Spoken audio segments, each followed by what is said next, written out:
Steve Bannon has been removed from his post as White House chief strategist, ending his highly contentious career at the center of the Trump administration.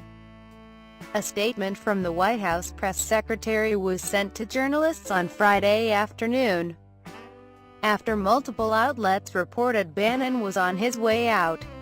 White House Chief of Staff John Kelly and Steve Bannon have mutually agreed today would be Steve's last day. It read, "We are grateful for his service and wish him the best."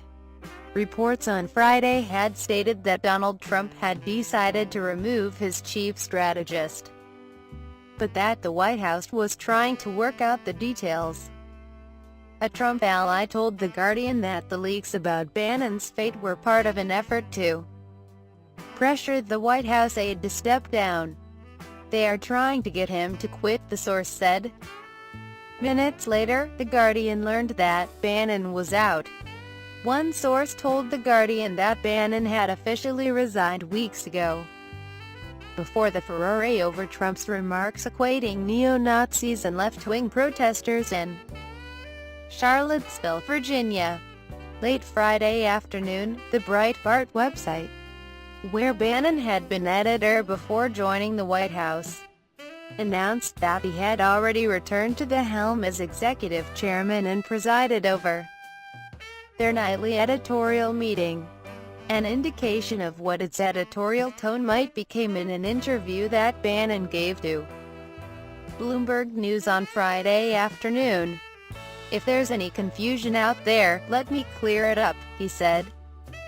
"I'm leaving the White House and going to war for Trump against his opponents on Capitol Hill, in the media, and in corporate America." The website had long been a thorn in the side of establishment Republicans but had been relatively restrained in criticizing the Trump administration, although it became more aggressive towards figures like McMaster and Cohn in recent weeks.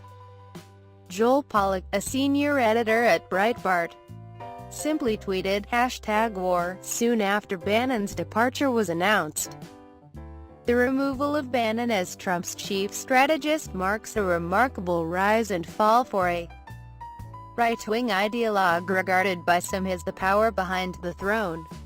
Bannon had retreated from the limelight in recent months, after bearing much of the blame for the failure of the president's initial travel ban and amid speculation that his increased profile had drawn Trump's ire. But a bizarre interview that Bannon gave to the liberal magazine The American Prospect, in which he claimed there was no military solution for North Korea, called the far-right a collection of clowns, and said the left's focus on racism would allow him to crush the Democrats, may have altered the balance of power inside the West Wing.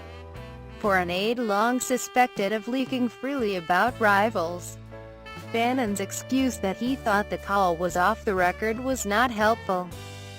Bannon's departure leaves a major void in the White House, depriving it of a man once seen as Cardinal Richelieu in cargo pants, an unkempt schemer adept at manipulating the president, who was famously depicted as a childlike naive to his aide's Grim Reaper in the Saturday Night Live sketch. The characterization, summed up in a Time magazine cover that hailed the great manipulator, reportedly annoyed the famously thin-skinned president and contributed to Bannon's fall from grace.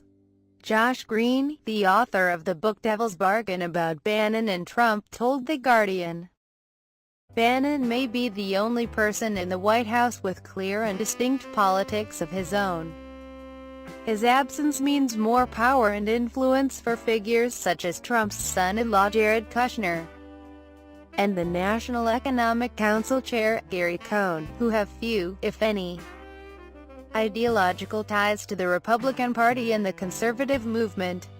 Bannon has long occupied an unusual position in the White House, in an administration that one outside ally compared to Baskin-Robbins. Composed of 31 flavors, Bannon represented the nationalist Trump coalition, as opposed to a lot of people that were not only not Trump supporters but anti-Trump people. One Bannon ally told The Guardian that the West Wing had seen a 4-on-1 fight recently, with Bannon taking on a coalition of Kushner, Ivanka Trump, Conan National Security Advisor H.R. McMaster. In the Ellie's eyes, Bannon represented the populist burn-it-all-down path, while others in the administration wanted Trump to move the center and work with the establishment. An indication how Bannon viewed those remaining in the West Wing came in an interview with the Weekly Standard on Friday afternoon, where Bannon said, "The Trump presidency that we fought for and won is over." He added, "We still have a huge movement, and we will make something of this Trump presidency. But that presidency is over. It'll be something else. And there'll be all kinds of fights, and there'll be good days and bad days. But that presidency is over." Bannon had also stood out as the lone White House staffer to defend Trump's comments on Charlottesville in recent days.